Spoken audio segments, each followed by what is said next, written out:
your toddler series. So previous video la நம்ம என்ன பார்த்தோம் அப்படினா unconditional jump statementல இருக்கக்கூடிய past statementனா என்ன, அதோட syntax எப்படி இருக்கும், so அத கோடிங்ல நம்ம எந்த மாதிரி எந்த இடத்துல யூஸ் பண்ணலாம்னு ஒரு சில எக்ஸாம்பிள்ஸோட நம்ம பார்த்தோம்.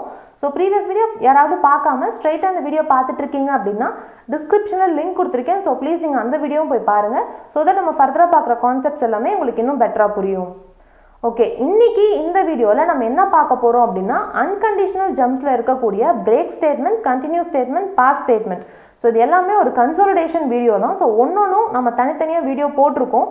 பட் இது எல்லாமே ஆல் டுகெதர் ஒரே வீடியோவில் நம்ம வந்துட்டு லைக் டிஃப்ரென்ஸ் என்ன அப்படின்னு பார்த்தோம்னா இன்னும் கொஞ்சம் பெட்டராக புரியும். ஸோ அதனால தான் டிஃப்ரென்ஸ் பிட்வீன் நம்ம தெரிஞ்சுக்கிறதுக்காக ஒரு செப்பரேட் வீடியோவாக நான் போட்டிருக்கேன். Okay, Jupyter notebook open பண்ணிக்கலாம். ஸோ அன்கண்டிஷனல் ஜம்ப்ஸில் 3 டைப்ஸ் ஆஃப் ஸ்டேட்மெண்ட் இருக்குது. ஸோ ஃபர்ஸ்ட் என்ன அப்படின்னா பிரேக் ஸ்டேட்மெண்ட், செகண்ட் என்ன அப்படின்னா கண்டினியூ ஸ்டேட்மெண்ட், தேர்ட் என்ன அப்படின்னா pass statement. So break statement என்ன பண்ணும் அப்படின்னா எப்போ பைத்தான் கோட் இந்த பிரேக்ங்கிற கீவேர்டை ஒரு லூப்பில் பார்க்குதோ இமீடியட்டாக அந்த லூப்பை வந்துட்டு டெர்மினேட் பண்ணிடும். ஸோ கண்டினியூ ஸ்டேட்மெண்ட் என்ன பண்ணும் அப்படின்னா அதே மாதிரி எப்போ பைத்தான் கோட் வந்துட்டு கண்டினியூங்கிற கீவேர்டை பார்க்குதோ இமீடியட்லாக அந்த லூப்பில் இருக்கிற அந்த கரண்ட் ஐட்ரேஷனை நம்மளுக்கு வந்துட்டு ஸ்கிப் பண்ணிடும். ஸோ எப்போ பாஸ்ங்கிற கீவேர்டை என்கவுண்டர் பண்ணுதோ அப்போ அது வந்துட்டு எதுவுமே பண்ணாது. ஸோ லைக் இந்த இடத்துல வந்துட்டு ஏதோ ஒரு கோட் வர வேண்டியது இருக்குது, இவங்க இப்போதைக்கு எழுதலை, சின்டாக்ஸ் எரர் நம்ம எதுவுமே ஜென்ரேட் பண்ண வேணாம், நம்ம நெக்ஸ்ட் லைனுக்கு போயிடலாம் அப்படின்ட்டு நம்ம பைத்தான் கோட் வந்துட்டு நெக்ஸ்ட் லைனுக்கு போயிடும். அதாவது இந்த பாஸ் ஸ்டேட்மெண்ட் பிளேஸ் ஹோல்டராக நம்மளுக்கு வந்து ஆக்ட் ஆகும் அப்படின்னு சொல்கிறாங்க. ஃபர்ஸ்ட் பிரேக்கில் ஒரு எக்ஸாம்பிள் நம்ம பார்க்கலாம்.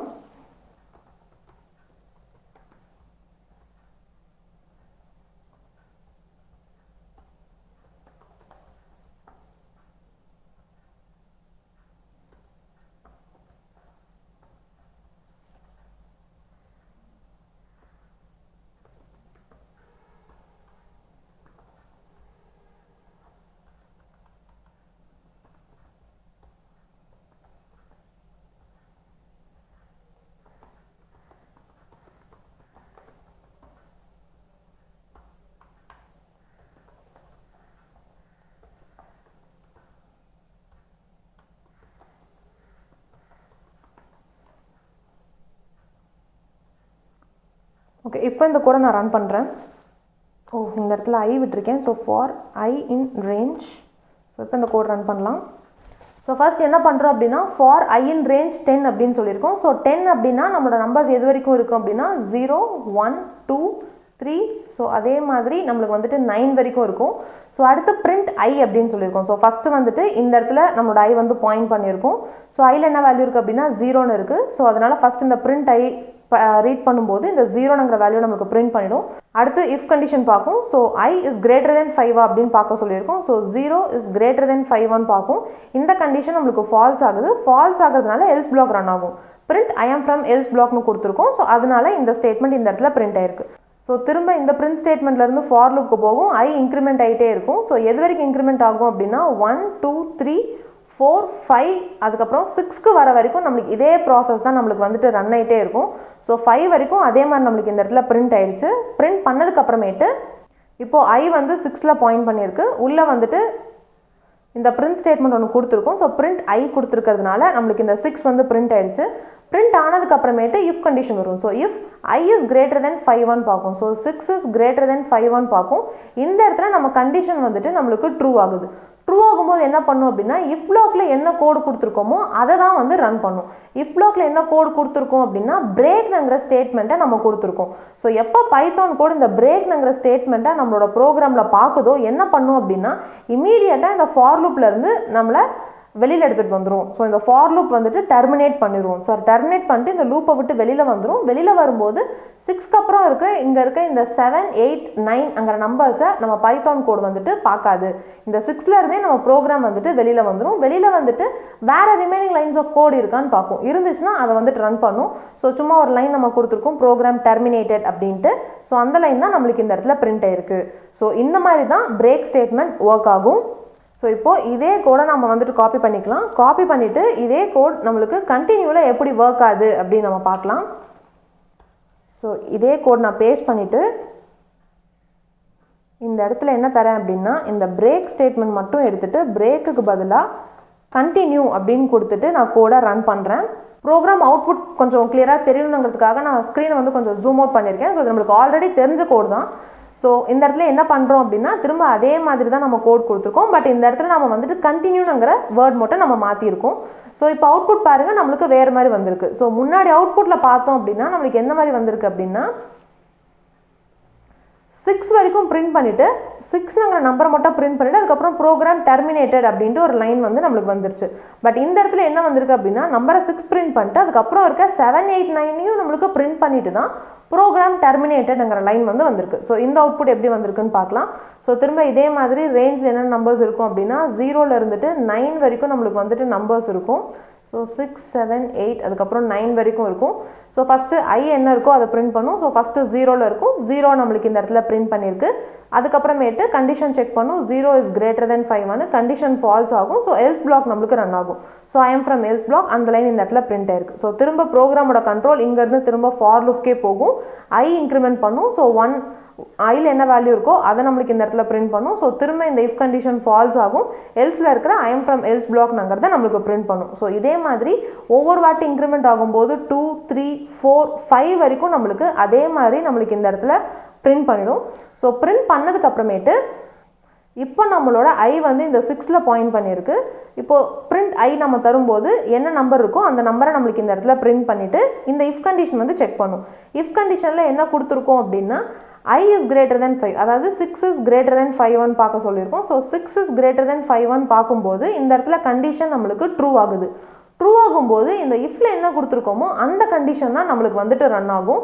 ஸோ இஃப்ல நம்ம என்ன தரோம் அப்படின்னா இஃப்ல என்ன தந்திருக்கோம் அப்படின்னா கண்டினியூ அப்படின்னு நம்ம தந்திருக்கோம். ஸோ எப்போ பைத்தான் இந்த கண்டினியூங்கிற கீவேர்டை பார்க்குதோ என்ன பண்ணும் அப்படின்னா திரும்ப ப்ரோக்ராமோட கண்ட்ரோல் லூப்போட ஸ்டார்டிங்கே போய் கொடுத்துரும். ஸோ திரும்ப அகைன் இந்த ஃபார் லூப் வந்து நம்மளுக்கு இன்க்ரிமெண்ட் ஆகும். ஸோ அடுத்து 7ல் போய் நம்மளுக்கு நிற்கும். ஸோ 7ல் பிரிண்ட் ஐ அப்படின்ற ஒரு லைன் கொடுத்துருக்கோம். ஸோ அடுத்து ஐயில் என்ன வேல்யூ இருக்குமோ 7 இருக்கும். அந்த 7 நம்மளுக்கு பிரிண்ட் பண்ணும். ஸோ திரும்ப இந்த கண்டிஷன் செக் பண்ணும். ஸோ இந்த கண்டிஷன் செக் பண்ணும்போது 7 greater than 5 பார்க்கும். திரும்ப கண்டிஷன் ட்ரூ ஆகும். திரும்ப இந்த கண்டினியூ ஸ்டேட்மெண்ட்டுக்கு வரும். கண்டினியூ ஸ்டேட்மெண்ட் வரும்போது திரும்ப கண்ட்ரோல் மேலேயே போகும். ஸோ திரும்ப மேலே போகும்போது இன்க்ரிமெண்ட் ஆகும். அடுத்து 8ல் இருக்கும். அடுத்து 8 வந்து பிரிண்ட் பண்ணும். ஸோ திரும்ப கண்ட்ரோல் வந்துட்டு மேலே போகும். அடுத்து இன்க்ரிமெண்ட் ஆகும்போது 9 இருக்கும். ஸோ 9 greater than 5 பார்க்கும்போது கண்டிஷன் ட்ரூ. ஸோ திரும்ப வந்துட்டு கண்டினியூ ஸ்டேட்மெண்ட் மேலே போகும். ஸோ அடுத்து ஃபார் இன்க்ரிமெண்ட் ஆகலாம் ஐட்ரேட் பண்ணலாம் அப்படின்னு பார்க்கும்போது இந்த இடத்துல நம்மளுக்கு எந்த ஒரு எலமெண்ட்டுமே இல்லை. ஸோ இந்த இடத்துல நம்ம ஃபார் லூப் வந்துட்டு டெர்மினேட் ஆகிடும். ஸோ ஃபார் லூப்பில் அடுத்து ஃபெச் பண்ணுறதுக்கு எலமெண்ட் இல்லாமல் இது வந்துட்டு வெளியில் வந்துடும். ரிமைனிங் லைன்ஸ் ஆஃப் கோட் இருந்ததுன்னா நமக்கு ரன் பண்ணும். ஸோ அதுதான் ப்ரோக்ராம் டெர்மினேட்டர்னு ஒரு லைன் கொடுத்துருக்கோம். அந்த லைன் தான் நம்மளுக்கு இந்த இடத்துல அவுட்புட்டாக வந்திருக்கு. ஸோ அடுத்து இதே கோடை காப்பி பண்ணி நம்ம பேஸ்ட் பண்ணிக்கலாம். ஸோ இதே கோடு வந்துட்டு பாஸ் ஸ்டேட்மெண்ட்டில் எப்படி ஒர்க் ஆகுதுன்னு நம்ம பார்க்கலாம். ஸோ இங்கே என்ன பண்ணுறேன் அப்படின்னா இந்த கண்டினியூங்கிற கீவேர்டை எடுத்துட்டு நான் ஜஸ்ட் பாஸ்க்கு மட்டும் நான் கொடுத்துட்டு என்னோடய கோடை நான் ரன் பண்ணுறேன். ஸோ கண்டினியூவில் நம்மளுக்கு எந்த மாதிரி அவுட்புட் வந்ததோ அதே மாதிரி அவுட்புட் தான் நம்மளுக்கு இதுலேயும் வந்திருக்கு. ஸோ பாஸ் அப்படின்னா நம்ம ஆல்ரெடி பார்த்ததுன்னா நம்ம எப்போ நம்ம பாஸ் ஸ்டேட்மெண்ட் நம்ம தரோமோ அந்த இடத்துல அது வந்துட்டு எந்த ஒரு ஆக்ஷனுமே எடுக்காது. ஜஸ்ட் நம்ம இந்த இடத்துல ஒரு எம்டி ஸ்பேஸ் கொடுத்தோம் அப்படின்னா நம்மளுக்கு அந்த இடத்துல எரர் வரும். ஸோ சின்டாக்ஸ் எரர் வரும். அந்த எரர் வராமல் இருக்கணுங்கிறதுக்காக இந்த மாதிரி பாஸ்ங்கிற கீவேர்ட் வந்து நம்ம தருவோம். ஸோ இந்த பாஸ் கீவேர்ட் தரும்போது ஓகே இந்த இடத்துல கோட் எதுவுமே எக்ஸிக்யூட் பண்ணுறதுக்கு இல்லை, நாம் இந்த செட் ஆஃப் ஸ்டேட்மெண்ட்ஸை பைபாஸ் பண்ணிட்டு போயிடலாம் அப்படின்ட்டு பைத்தான் கோட் புரிஞ்சுக்கும். ஸோ சின்டாக்ஸ் வைஸ் எப்படி டிஃப்ரென்ஸ் இருக்கும் அப்படின்ட்டு பார்க்கலாம். ஸோ பிரேக்கோட சின்டாக்ஸ் வந்து இப்படி தான் இருக்கும். ஃபாரில் ஒரு கண்டிஷன் நம்ம கொடுத்துருப்போம். அதுக்கப்புறமேட்டு இஃப்ல இன்னொரு கண்டிஷன் நம்ம கொடுத்துருப்போம். ஸோ ஃபார் கண்டிஷனும் ட்ரூ ஆனதுக்கப்புறமேட்டு இஃப் கண்டிஷனுக்கு வரும். இஃப் கண்டிஷன் ட்ரூ ஆகும்போது நம்ம இந்த இடத்துல நம்ம பிரேக் ஸ்டேட்மெண்ட் கொடுத்துருந்தோம் அப்படின்னா பைத்தான் கோட் எப்போ பிரேக்ங்கிற கீவேர்டை நம்ம கோடில் பார்க்குதோ இம்மீடியட்டாக என்ன பண்ணும் அப்படின்னா இது எந்த லூப்பில் கரெக்டாக ஒர்க் ஆகிட்டு இருக்குன்னு பார்க்கும். அந்த லூப்பில் இருந்துட்டு நம்மளுக்கு டெர்மினேட் பண்ணி வெளியில் கூட்டிகிட்டு வந்துடும். அதாவது இந்த பிரேக் ஸ்டேட்மெண்ட் பார்க்கும்போது நம்ம ப்ரோக்ராமை ரன் ஆகிட்டு இருக்க லூப்பில் இருந்து டெர்மினேட் பண்ணி வெளியில் கூட்டிகிட்டு வந்துடும். ஸோ இதுவே கண்டினியூவில் என்ன பண்ணும் அப்படின்னா ஃபஸ்ட்டு ஃபார் லூப் செக் பண்ணும். அதுக்கப்புறம் இஃப் ஸ்டேட்மெண்ட் செக் பண்ணும். இஃப் ஸ்டேட்மெண்ட் செக் பண்ணும்போது ட்ரூவாக இருக்கும்போது இந்த நெக்ஸ்ட் லைன் வரும். ஸோ இந்த நெக்ஸ்ட் லைனில் எப்போ பைத்தான் கோட் இந்த கண்டினியூங்கிற கீவேர்டை பார்க்குதோ இம்மீடியட்டாக என்ன பண்ணும் அப்படின்னா அந்த ஒரே ஒரு ஐட்ரேஷனை மட்டும் ஸ்கிப் பண்ணிவிட்டு ப்ரோக்ராமோட கண்ட்ரோலை திரும்ப எடுத்துகிட்டு போய் இந்த ஃபார் லூப்புக்கே எடுத்துகிட்டு போய் கொடுத்துரும். ஸோ பிரேக் ஸ்டேட்மெண்ட் வந்துட்டு அந்த கண்டிஷன் ட்ரூ ஆகும்போது ப்ரோக்ராம் லூப்பை விட்டே வெளியில் எடுத்துகிட்டு வந்துடும். கண்டினியூ என்ன பண்ணும் அப்படின்னா அந்த ஒரு ஸ்டெப்பை மட்டும் ஸ்கிப் பண்ணிவிட்டு திரும்ப ப்ரோக்ராம் ரன் ஆகணுங்கிறதுக்காக ஃபார் லூப்பில் எந்த லூப்பில் ரன் ஆகிட்டு இருந்ததோ அதுக்கிட்டே எடுத்துகிட்டு போய் கண்ட்ரோலை கொடுத்துரும். ஸோ இதுவே பாஸ் ஸ்டேட்மெண்ட் என்ன பண்ணும் அப்படின்னா, இப்போ ஒரு சில இடத்துல நம்மளுக்கு வந்துட்டு கோட்ஸ் வந்துட்டு இப்போதைக்கு எழுத வேணாம், அப்புறமேட்டு எழுதலாம் அப்படின்னு நம்ம நினைப்போம். ஸோ அந்த இடத்துல நம்மளால் பிளாங்க் ஸ்பேஸ் விட முடியாது. விட்டோம் அப்படின்னா நம்மளுக்கு சின்டாக்ஸ் எரர் வரும். சின்டாக்ஸ் வைஸ் நீங்கள் எழுதியிருக்க கோடு தப்பு அப்படின்னு சொல்லும். ஸோ அந்த மாதிரி எரர் வராமல் இருக்கிறதுக்காக தான் நாம் இந்த மாதிரி பாஸ்ங்கிற கீவேர்டை யூஸ் பண்ணுவோம். ஸோ பாஸ் கொடுத்துட்டோம் அப்படின்னா ஓகே, இந்த இடத்துல நம்ம எக்ஸிக்யூட் பண்ணுறதுக்கு எதுவுமே இல்லை, நம்ம நெக்ஸ்ட் லைனுக்கு மூவ் பண்ணலாம் அப்படின்ட்டு பைத்தான் கோட் வந்து புரிஞ்சுக்கும். ஸோ இன்றைக்கி வீடியோவில் நம்ம பிரேக் ஸ்டேட்மெண்ட், அதுக்கப்புறம் கண்டினியூ ஸ்டேட்மெண்ட், அதுக்கப்புறம் பாஸ் ஸ்டேட்மெண்ட்டுக்கும் ஒன்னொன்றுக்கும் என்ன டிஃப்ரென்ஸ்னு பார்த்தோம். அதுக்கப்புறம் அது எக்ஸாம்பிள் நம்ம ஒன்று இம்ப்ளிமெண்ட் பண்ணி பார்த்தோம். ஸோ பிரேக் ஸ்டேட்மெண்ட் ரொம்பவே சிம்பிள், அந்த லூப்பை விட்டு வெளியில் எடுத்துகிட்டு வந்துடும். கண்டினியூ என்ன பண்ணும் அப்படின்னா, அந்த ஒரு ஐட்ரேஷன் மட்டும் ஸ்கிப் பண்ணிவிட்டு திரும்ப கண்ட்ரோலை ஃபார் லூப்புக்கே எந்த லூப்பில் ஒர்க் ஆகிட்டு இருந்ததோ அந்த லூப்புக்கே எடுத்துகிட்டு போய் கொடுத்துரும். ஸோ பாஸ் ஸ்டேட்மெண்ட் எதுக்காக அப்படின்னா, பிளேஸ் ஹோல்டராக ஆக்ட் பண்ணுறதுக்காக தான் அது வந்து யூஸ் ஆகும். ஸோ இப்போ போட்டிருக்க கோட்ஸ் எல்லாமே நான் கிட்டப்பில் அப்லோட் பண்ணியிருக்கேன். நீங்கள் வேணும்னா டவுன்லோட் பண்ணிக்கோங்க. டிஸ்கிரிப்ஷனில் லிங்க் கொடுத்துருக்கேன். Happy learning. Bye bye.